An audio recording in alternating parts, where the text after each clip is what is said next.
아가 2장 1절부터 17절까지의 말씀입니다. 나는 사론의 수선화요 골짜기의 백합화로다. 여자들 중에 내 사랑은 가시나무 가운데 백합화 같도다. 남자들 중에 나의 사랑하는 자는 숲풀 가운데 사과나무 같구나. 내가 그 그늘에 앉아서 심히 기뻐하였고 그 열매는 내 입에 달았도다. 그가 나를 인도하여 잔칫집에 들어갔으니 그 사랑은 내 위에 깃발이로구나. 너희는 건포도로 내 힘을 돕고 사과로 나를 시원하게 하라. 내가 사랑함으로 병이 생겼음이라. 그가 왼팔로 내 머리를 고이고 오른팔로 나를 안는구나. 예루살렘 딸들아, 내가 노루와 들사슴을 두고 너희에게 부탁한다. 내 사랑이 원하기 전에는 흔들지 말고 깨우지 말지니라. 내 사랑하는 자의 목소리로구나. 보라, 그가 산에서 달리고 작은 산을 빨리 넘어오는구나. 내 사랑하는 자는 노루와도 같고 어린 사슴과도 같아서 우리 벽 뒤에 서서 창으로 들여다보며 창살 틈으로 엿보는구나. 나의 사랑하는 자가 내게 말하여 이르기를 나의 사랑, 내 어여쁜 자야, 일어나서 함께 가자. 겨울도 지나고 비도 그쳤고 지면에는 꽃이 피고 새가 노래할 때가 이르렀는데 비둘기의 소리가 우리 땅에 들리는구나. 무화과 나무에는 푸른 열매가 익었고 포도나무는 꽃을 피워 향기를 토하는구나. 나의 사랑, 나의 어여쁜 자야, 일어나서 함께 가자. 바위 틈 낭떠러지 은밀한 곳에 있는 나의 비둘기야. 내가 내 얼굴을 보게 하라. 내 소리를 듣게 하라. 내 소리는 부드럽고 내 얼굴은 아름답구나. 우리를 위하여 여우, 곧 포도원을 허는 작은 여우를 잡으라. 우리의 포도원에 꽃이 피었음이라. 내 사랑하는 자는 내게 속하였고 나는 그에게 속하였도다. 그가 백합화 가운데에서 양떼를 먹이는구나. 내 사랑하는 자야, 날이 저물고 그림자가 사라지기 전에 돌아와서 베데르산의 노루와 어린 사슴 같을지라. 아멘. 성경이 총 66권으로 이루어졌다는 것은 여러분도 익히 잘 아실 것입니다. 구약은 39권, 신약은 27권으로 이루어져 있습니다. 우리 개신교의 정경, 즉 캐논의 총합 권수가 66개라는 것입니다. 여러분은 그 중에서 어떤 성경을 가장 사랑하십니까? 지난 2017년에 발행된 크리스천 투데이라는 영미권 신앙 잡지에서 오늘날 영미권 성도들이 가장 사랑하는 성경책은 요한복음이라는 기사를 수록했습니다. 공관복음서라고 일컬어지는 마태복음, 마가복음, 누가복음은 서로 상당한 유사성을 띠는 반면 요한복음은 공관복음서가 다루지 않는 예수님의 모습을 조명합니다. 그 중에서 가장 주요한 내용은 나는 뭐뭐이다라는 7번에 걸친 예수님의 선포입니다. 헬라어로 에고 에이미, 영어로는 I am, 즉 7번에 걸친 예수님의 I am statement, 선포가 요한복음에서 상세하게 다루어집니다. 첫 번째는 나는 생명의 빵이다. 두 번째는 나는 세상의 문이다. 마지막 7번째는 나는 참 포도나무다가 바로 그것입니다. 그리고 두 번째, 오늘날 영미권 성도들이 가장 사랑하는 성경책은 시편이라고 밝힙니다. 시편은 총 150편의 노래를 담은 찬양의 책이자 현존하는 최대의 종교적 서정 시집이라고 일컬어집니다. 이러한 시편 다음에 성경에 수록된 책이 읽고 묵상하면 할수록 나 스스로와 내가 살아가는 세상을 곱씹어 보게 하는 지혜의 말씀 잠언입니다. 이어서 드디어 아가서가 등장합니다. 오늘 우리가 살펴보는 아가서의 히브리어 이름은 시르 하시림입니다. 이를 직역한 헬라어 구약 성경책인 셉투어전트, 즉 70인역 성경은 아가서를 아스마론이라고 했습니다. 이를 영어 성경책들이 Song of Songs, 노래 중에 노래라고 직역하여 본서의 제목으로 삼았습니다. 우리 한글어 성경들은 아가라는 우알아, 노래, 가라는 뜻의 제목으로 의역했습니다. 하지만 좀 더 의역을 하자면 최상의 노래라는 뜻이 되는 것입니다. 즉 66권의 성경 중에는 하나님이 가장 사랑하시는 노래가 담겨 있는 것입니다. 성경이 아가서를 담고 있는 이유는 단순히 젊은 시절에 솔로몬과 술람미 여인 간의 연애 사건을 노래해서가 아닙니다. 그 궁극적인 이유는 구약에서 가장 중요한 언약인 다윗 언약의 계승자이며 이스라엘 역사상 가장 큰 번영을 이루었던 시대의 통치자인 솔로몬 왕과 이름 없는 향촌 술람미 여인의 순수하고 아름다운 사랑을 통하여서 하나님이 직접 계획하시고 써 내려가시는 원대한 역사의 나레이티브 속 구원의 주체와 객체 사이에 복되고 참된 관계를 묘사하였기 때문입니다. 즉 여호와 하나님과 선민 예수 그리스도와 교회가 나누는 참 사랑의 관계 안에서 누리는 기쁨과 행복의 교감을 나타내며 찬양하는 중요한 내용을 다루었기 때문에 성경 66권 안에 포함된 것입니다. 이를 좀 더 신학적인 관점에서 살펴보면 아가서의 제자는 솔로몬이라고 보는 유대의 오랜 전승과 솔로몬이 아가서는 청년기에 잠언은 중년기에 전도서는 말년에 기록했다는 랍비들의 문헌과는 달리 현대의 몇 신학자들은 솔로몬이 아가서를 쓴 게 아니라고 주장합니다. 이를 뒷받침하는 주장으로 열왕기상 11장 3절에 솔로몬에게 700명의 왕비와 300명의 후궁이 있었다고 나오고 아가서 6장 8절만 보아도 그에게 왕비가 60명, 후궁이 80명이 있었다고 쓰여 있는 것에 주목합니다. 그리고 이렇게 많은 여자들을 거느리는 솔로몬이 어떻게 아가서에 묘사되는 순수하고 아름다운 사랑을 어느 시골 여자와 나눌 수 있었을까요? 라고 묻습니다. 아가서 6장에 왕비가 60명, 후궁이 80명이었다는 기록과 열왕기상 11장에 왕비가 700명, 후궁이 300명이라는 기록을 통해 아가서가 쓰여진 시기가 솔로몬의 통치 초반이라는 것을 알 수 있습니다. 실제로 통치 초반이라는 것을 우리가 알 수 있는데 그는 전쟁을 통해 나라를 부강하게 만들었던 아버지 다윗과는 달리 주변 나라들의 공주들과 정략 결혼을 통해 정치적인 결합과 안정을 취하며 이스라엘을 부강하게 만들었습니다. 하지만 이러한 정략 결혼을 통해 큰 문제가 발생하였는데 그것은 공주들이 본국에서 믿던 우상들을 이스라엘 땅에 들여왔고 솔로몬도 이스라엘 왕비가 된 그들에게 영향을 받더니 우상들을 섬기게 되었습니다. 세상의 모든 왕들보다 지혜롭고 위대하였던 솔로몬 왕이 여자와 우상 때문에 그의 부강한 이스라엘 왕국이 기울어지기 시작했습니다.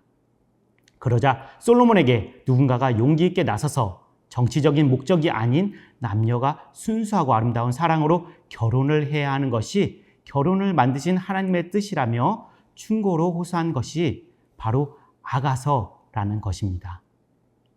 물론 솔로몬이 직접 아가서를 썼다고 주장하는 현대 신학자들도 있습니다. 그들은 정략 결혼에 지친 솔로몬이 참 사랑을 간절히 원하는 중에 술람미 여인을 만나 순수하고 아름다운 관계를 맺으며 진솔한 결혼을 했다는 것입니다. 혹시 과거에도 이와 같은 신학적 논쟁 때문일까요? 아무튼 아가서는 전도서와 함께 가장 늦게 AD 90년 1세기 말에 얌리와 회의를 통해서 정경에 편입되었습니다.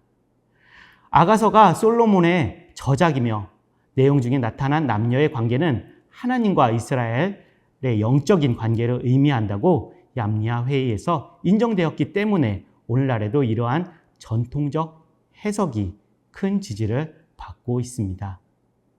이렇게 흥미로운 배경을 가진 Song of Songs, 여러 노래 중에 최고의 노래인 아가서는 The Lord of Lords, 왕 중의 왕 되시는 구세주 그리스도가 바로 우리와 함께 영적인 사랑을 나누는 연인과 신랑의 모습으로 묘사했습니다. 그리스도는 절대 초월자 되시며 창조주 되시는 위엄과 영광을 가지셨는데 죄의 늪에 빠져 허덕이는 인간의 구세주가 되시고자 친히 천국의 보좌를 마다하시고 성육신하여 십자가의 순환을 당하신 성자 하나님이십니다. 그런 최고의 왕이 보잘것없는 우리의 연인이 되어 우리를 뜨겁게 사랑하십니다. 또한 아가서는 우리 성도들의 사랑이 발전하여 그리스도와 사랑의 언약을 맺고 신랑으로 사랑하며 의지하게 됨을 보여줍니다. 이를 통해 참 사랑은 감정으로만 머무는 것이 아니라 법적으로 유효하고 구속력을 지니며 우리의 삶의 모습과 신분이 변화되는 것을 보여줍니다. 이러한 아가서 1장은 그리스도와 성도와의 사랑의 고백을 다루고 있습니다. 그리고 오늘의 말씀인 아가서 2장은 신랑 되시는 그리스도의 초청의 말씀입니다. 5절의 말씀을 살펴보면 한 여인이 상사병이 난 것을 알 수 있습니다. 여인의 모습으로 그려진 교회는 그리스도의 관점에서 가시나무 가운데 백합화 같다고 2절에서 표현되었습니다. 앞서 1절의 고백과 같이 교회의 모습은 들판에 핀 평범하고 순수한 수선화이며 세상 눈물과 고난으로 상징되는 골짜기에 피어난 백합화라고 비유되었습니다. 하지만 2절에 표현된 그리스도의 관점과 같이 그리스도의 신부된 교회와 성도는 악의 세력으로 상징되는 가시나무에 둘러싸여 있습니다. 너무나도 위태로운 듯 보이나 가시나무는 백합화를 오히려 더욱 돋보이게 하며 설령 백합화가 가시나무에 찔려 부서진다 하더라도 더욱 강력하고 아름다운 꽃향기를 퍼뜨리는 능력이 있는 것을 꿰뚫어 보신 것입니다. 그리고 그리스도는 교회의 외형과 조건에 매료되어 성도를 부르신 것이 아니라 우리가 성도로서 자아내는 영혼의 향기를 사랑하시어 우리를 부르신 것입니다. 나의 사랑, 내 어여쁜 자야, 일어나서 함께 가자 라고 10절에서 말씀을 이어갑니다. 이제 그리스도의 교회와 성도는 근심과 고통의 자리에서 일어나 사랑하는 그리스도의 손을 잡고 그와 함께 천성을 향해 발걸음을 옮겨나가야 합니다. 그렇다면 그리스도가 이끄시는 그 길은 어떠한 길입니까? 그리스도가 교회를 향해 초청하는 순결하고 아름다운 연합의 삶은 어떠한 것입니까? 첫째, 그리스도가 이끄시는 삶은 그리스도와 함께 깊은 사랑을 나누는 길입니다. 아가서 2장 4절에서 그리스도와 함께 깊은 사랑을 나누는 길을 예수님이 인도하여 잔치집에 들어가는 길에 비유합니다. 잔치집은 맛있는 음식과 뜻 깊은 좋은 일이 있는 곳입니다. 성경은 이러한 잔치집을 하나님의 말씀이 풍성한 교회로 그리고 그 모임으로 여기고 있는 것입니다. 우리는 하나님의 말씀이 있는 성도의 모임을 통해 생명의 양식을 먹었는데 그 맛을 시편 19편 10절에서는 금, 곧 많은 순금보다 더 사모할 것이며 꿀과 송이꿀보다 더 달도다 라고 표현했습니다. 그리스도와 깊은 사랑을 나누는 길은 마치 맛있는 생명의 양식이 있고 행복한 교제를 나눌 수 있는 잔치집에 들어가는 것과도 같은 것이기 때문이 아닐까라고 생각해 봅니다. 교회는 하나님의 말씀이 있는 잔치집입니다. 잔치집에서 아름다운 교제가 이루어지듯이 교회에서 성도가 그리스도의 이름으로 서로 모이는 그 자리에서 주님을 섬기며 주님과 깊은 사랑을 나누게 되는 것입니다. 그렇다면 우리가 일어나 주님과 함께 교회의 성도로 살아가는 길을 선택해야 하는 것이 아닐까요? 만약 지금 코로나19로 인해 교회로 발걸음을 옮기기에 현실적인 어려움이 있다면 가정과 직장을 그리스도의 잔치집으로 만드는 것은 어떨까요? 우리 모두 사랑하는 가족과 함께 땀 흘려 내일의 소망을 만들어가는 직장 동료들과 함께 주님이 주신 사랑을 함께 나누는 방법을 찾아 나서길 간절히 소망합니다. 둘째, 그리스도가 이끄시는 길은 그리스도와 함께 고난까지도 감수하는 길입니다. 아가서 2장 15절에서 그리스도와 고난까지도 함께하는 길을 주님과 함께 포도원을 하는 작은 여우를 잡으러 가는 길에 비유합니다. 여기서 포도원은 교회를 가리키는데 포도원에 꽃이 피었다는 말씀은 하나님의 구원의 은혜가 임했다는 의미입니다. 성도들의 인격이 변화하고 삶의 변화가 이루어지는 역사가 나타나고 있는데 포도원에 포도나무를 망가뜨리는 작은 여우가 나타난 것입니다. 이 여우는 교회의 진리와 질서를 무너뜨리는 사탄인 것입니다. 사탄이 우리 신앙의 공동체에 시험과 고통을 안겨주기도 하지만은 우리는 사탄을 상대로 승리하여 존귀하신 그리스도의 이름을 영화롭게 해야 하는 것입니다. 그러기 위해서 우리는 그리스도와 함께 어떤 고난과 역경을 감수하고 이겨내며 포도원 되는 교회와 포도나무 되는 가정을 세우며 가꾸어 나가야 하는 것입니다. 셋째, 그리스도가 이끄시는 길은 그리스도와 영원한 평안과 기쁨을 누리는 길입니다. 아가서 2장은 17절에서 그리스도와 영원한 평안과 기쁨을 누리는 길은 베데르 산으로 가는 길에 비유합니다. 베데르 산은 신학자마다 해석이 분분합니다. 16세기 네덜란드 카톨릭 사제이자 신학자였던 에드리초 마우스는 베데르 산을 베델로 해석했습니다.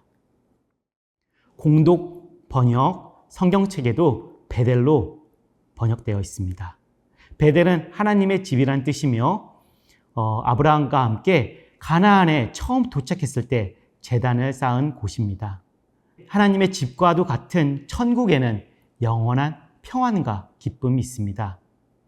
우리는 마지막 날에 천국에서 그리스도와 함께 영원한 기쁨을 누릴 것입니다.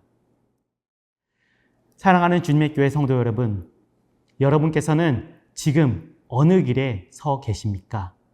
혹시 삶의 무게에 억눌려 계시고 있지는 않으신가요? 그렇다면 우리의 신랑 되시는 주님 앞에 우리의 짐과 고통을 내려놓으시길 부탁드립니다. 그리고 우리를 향해 뻗으시는 주님의 손을 붙잡고서 일어나 주님과 함께 동행하시길 바랍니다. 일어나 예수님과 함께 가는 그 길은 참되며 복된 것이기 때문입니다. 사랑하는 우리 주님이 주시는 영원한 구원의 유일한 방법을 누리시며 승리하시는 주님의 교회 성도 되시길 간절히 소망합니다. 그럼 오늘의 기도 제목을 나누겠습니다. 첫째, 주님이 부르시는 초청에 화답하여 죄와 고통의 자리에서 일어나 주님과 함께 가게 하소서. 둘째, 하나님으로 기뻐하고 만족하게 하소서. 셋째, 코로나19 상황 속에서도 주님이 나의 변함없는 노래가 되게 하시며 쉬지 않고 기도하고 범사에 감사하게 하소서. 다 함께 기도하시겠습니다.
사랑의 하나님 아버지, 죄인과 같은 우리를 부르시고 그리스도와 사랑으로 연합하는 아름다운 관계를 맺으시고 영원한 구원을 선물로 주시니 감사합니다.